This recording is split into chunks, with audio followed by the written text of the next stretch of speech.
Ya, saya masih bersama Bapak Winang Budoyo, Chief Economist Bank BTN, dan masih membahas seputar geliat sektor properti di tengah kelesuan ekonomi. Ya, Mas Winang, kita udah ngomongin macam-macam tadi, Iya, tapi ujung-ujungnya kan daya beli ya, kemampuan orang untuk mengangsur, baik itu di menengah atas maupun juga di kelas bawah di ya. semua segmen. Betul, semua segmen. Nah, saya mau ngomongin dulu yang kelas bawah nih ya. Suatu kali saya tuh menyuruh orang gitu ya untuk cari kredit ya di bank lah gitu. Kemudian mereka saya lihat pendapatannya sih oke gitu. Tapi begitu ke bank dia mengatakan bahwa SK gajinya mana gitu kan. Begitu SK gajinya nggak punya, mereka tidak bisa akses terhadap bank. Nah, padahal kalau kita lihat era sekarang itu berubah loh. Bukan orang dari informal menjadi formal, tetapi justru orang yang tadinya formal menjadi informal. Contohnya orang kerja di bank misalnya. Sekarang malah keluar dari bank jadi tukang gojek. Tukang gojek. Terus orang keluar dari bank kerja sendiri jadi selegram misalnya gitu. Income-nya selegram tuh ternyata 50 juta, 100 juta loh gitu. Benar. Tapi karena nggak punya akses bank, dia nggak bisa pinjam. Gimana nih yang kayak gini? Ini harus dilihat dari dua sisi. Pertama dari sisi banknya sendiri. Bank itu kan industri keuangan yang memang diawasi sangat ketat oleh regulator. Di mana salah satunya bank itu harus prudent. Betul. Nah, salah satu prudential tools-nya itu adalah bagaimana melihat tadi income yang fix gitu. Makanya yang dapat kredit hanya orang yang kerja tetap dan punya SK gaji ya. Sebetulnya itu untuk sebagai salah satu upaya untuk mencegah meningkatnya atau terjadinya kredit macet gitu. Di satu sisi itu baik, tapi sisi lain memang itu sedikit menghambat. Karena itulah sebetulnya saat ini sudah dimulai ada pemberian kredit KPR khususnya ya. KPR ya. Ya, KPR untuk yang non fixed income. Non fixed income tuh udah ada sekarang ya. Sebetulnya sudah ada, tapi yang memang belum banyak. Intinya adalah mereka yang tidak mempunyai pekerjaan tetap. Artinya bukan pekerjaan tetap, tidak mempunyai gaji tetap atau income yang tetap, itu sebetulnya juga bisa seperti tadi Mbak Afi sebut bahwa kadang-kadang justru mereka gajinya lebih tinggi, penghasilannya lebih tinggi, tapi karena tidak bermasalah dengan slip gajinya kan, kalau gitu ya. Selegram itu kan pakai nama saya sendiri kan gitu. Jadi kredit mikro ini diberikan kepada mereka yang memang tidak mempunyai fixed income. Fixed income, oke.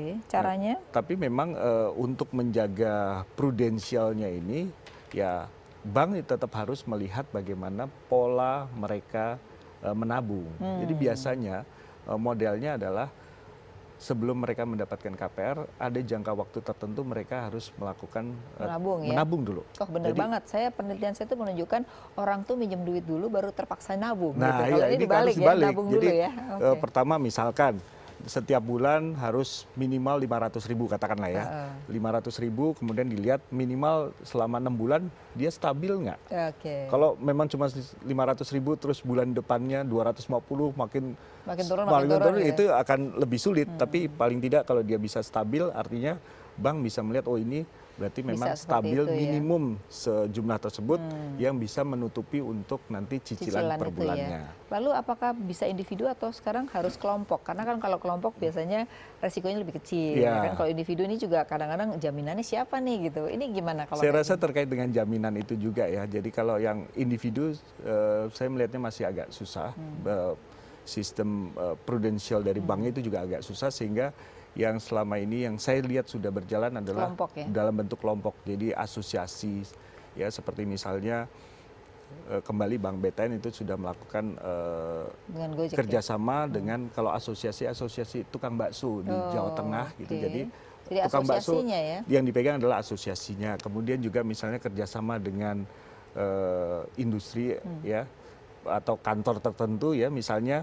Gojek ya kita juga udah kerjasama sehingga mitra Gojeknya bisa jadi mendapatkan udah mulai KPR. Tapi dari kelompok dulu ya, belum bisa untuk individu gitu. Dan dengan perusahaan-perusahahan lain yang penting yang bisa ada satu apa istilahnya asosiasi atau perusahaan komunitas, yang bisa komunitas yang bisa dijaminkan. Selain menjaminkan kita juga bisa banknya bisa melihat atau memakai komunitas itu untuk mengawasi mereka itu supaya anggotanya supaya tepat bayar waktu, gitu ya. Nah kalau sekarang saya melihatnya di kelas menengah atas nih ya, kelas menengah atas ini kan juga kalau kita melihat juga tetap ada kredit macetnya kan gitu. Nah ini kan kita nggak melihat bahwa ternyata walaupun sudah punya SK gaji juga punya kemampuan yang terbatas nih. Ini gimana kalau mengatasi yang seperti ini? Ya kadang-kala begini, jadi biasanya yang menunggak itu kan katakanlah setelah setahun dia rata, dia setahun sudah terus bisa membayar cicilannya. Setelah setahun kan dia ada kenaikan gaji. Betul. Dia merasa bahwa dengan kenaikan gaji itu berarti ada selisih uang yang bisa dipakai lagi. Nah biasanya begitu, wah ada selisih gaji, saya bisa kredit yang lain dong. Kemarin udah KPR, ini ada sisa bisa kredit motor. Padahal itu kalau dilihat seharusnya dia harus menjaga porsi tertentu yang lebih lagi untuk dia baru bisa melakukan kredit lanjutan. Jadi kalau dilihat rata-rata yang macet itu kadang-kadang mereka itu spend kredit pinjaman itu banyak gitu ya. Tidak hanya satu tapi beberapa kredit yang biasanya pada saat ngangsur baru bermasalah gitu ya. Itu yang menengah ya. Nah kalau yang atas, kalau saya lihat ingin namanya bank-bank KPR itu mengambil mereka, tapi mereka tuh senangannya cash keras.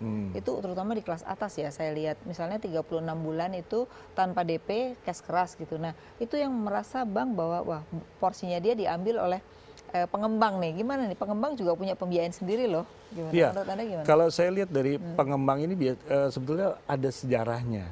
Kita tahu setelah 2012 kan BI, Bank Indonesia melakukan pengetatan pemberian KPR. Betul. Termasuk juga pemberian kontraktornya ya, kepada pengembangnya. Betul. Sehingga pada saat itu pengembang harus berpikir keras bagaimana nih uang yang dibutuhkan untuk membangun dari mana. Akhirnya mereka melakukan itu tadi cash keras DP gitu di depan gitu ya. Dan saya rasa juga buat si pemilik uang itu saya rasa juga prosesnya yang saya lihat mereka melihat prosesnya lebih mudah dan lebih cepat. Ya. Cuman problem yang dialami oleh pembeli itu adalah seringkali kalau bank itu kan ngejar-ngejar kepada pengembangnya kan soal sertifikat. Nah problem mereka itu kalau sertifikatnya nggak keluar-keluar setelah lunas, ini menjadi problem. Benar sekali. Nah ini yang sebenarnya saya bilang tadi. Ya plus minusnya di sini jadinya. Jadi tidak ada regulator yang benar-benar bertanggung jawab terhadap perumahan rakyat ini gitu. Yang ada perumahan bersubsidi yaitu Menteri PUPR, tapi kan kaitannya bukan tanggung jawab setelah itu terkait dengan BPN-nya gitu. Nih Anda lihatnya gimana kalau kayak gini nih? Jadi nggak ada jaminan kalau mereka tidak lewat bank gitu. Kalau bank kan bank yang ngejar-ngejar gitu. Benar. Jadi ya kembali ke pemilik uang untuk melihat bahwa memastikan dulu lah pengembangnya itu seperti apa. Oke, itu paling penting ya. Paling penting jangan kredibilitas daripada pengembang. Kredibilitas dari pengembang karena juga sering kali terjadi bahkan ada yang sudah lunas tapi ternyata tanahnya belum dibagi. Betul. Surat tanahnya belum dibagi. Ini yang harus dari awal kita harus cerdik dan cerdas untuk melihat bagaimana kredibilitas dari pengembang itu sendiri. Oke. Nah, perumahan apartemen ini terutama ini bagaimana ketika bicara tentang menjual, tetapi kan itu kadang-kadang susah dijaminkan karena tanahnya kan masih jadi satu. Iya, kan? Nah ini ada regulasi baru nggak sih terkait dengan pinjaman KPA apartemen terutama? Saya rasa ada. Masih sama ya, sama dengan aturan. Masih sama, tapi kalau dilihat dari regulasi OJK atau relaksasi OJK yang dikeluarkan bulan Agustus, saya rasa itu salah satu upaya untuk memberikan kelonggaran bagi pengembang untuk mendapatkan uang dari bank. Ya. Kalau sebelumnya kan seperti misalnya ini ya, jadi berapa persen udah bisa diperolehkan ya. Kalau dulu kan dulu lebih ketat. Katakanlah bikin fondasi baru keluar 30%, kemudian nanti sudah berapa tingkat baru keluar sampai 50%. Nah, sekarang ini direlaksasi lebih keluarin ya. Ini yang OJK. Oh, yang OJK punya. Jadi lebih cepat. Dan BI juga mengeluarkan BI yang lebih di bulan Juni 2018 ya.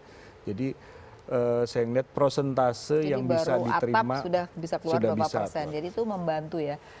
Tapi sejauh ini memang kita berharap juga banyak bank itu yang memberikan kepada pengembang ya, karena saya lihat baru sedikit sekali yang mengarahkan pada pengembang karena mereka ada ketakutan. Benar. Baik Mas Winang, terima kasih sudah kita diskusikan ya, banyak hal, mudah-mudahan ini buat regulator maupun masyarakat ya, bisa menjadi lagi penggerak bahwa properti ini menjadi satu indikator membaiknya ekonomi ya, dan kita lihat sekarang permintaan sudah mulai akan tumbuh kembali ya, kita harus support dengan kebijakan ini ya. Terima kasih ya Mas Winang. Sama-sama Mbak. Ya pemirsa, demikian dengan pembicara Bapak Winang Hudoyo, dan untuk berikutnya saya juga akan mewawancara Bapak Setio Muharso, beliau pengamat properti, maka tunggulah sesaat lagi.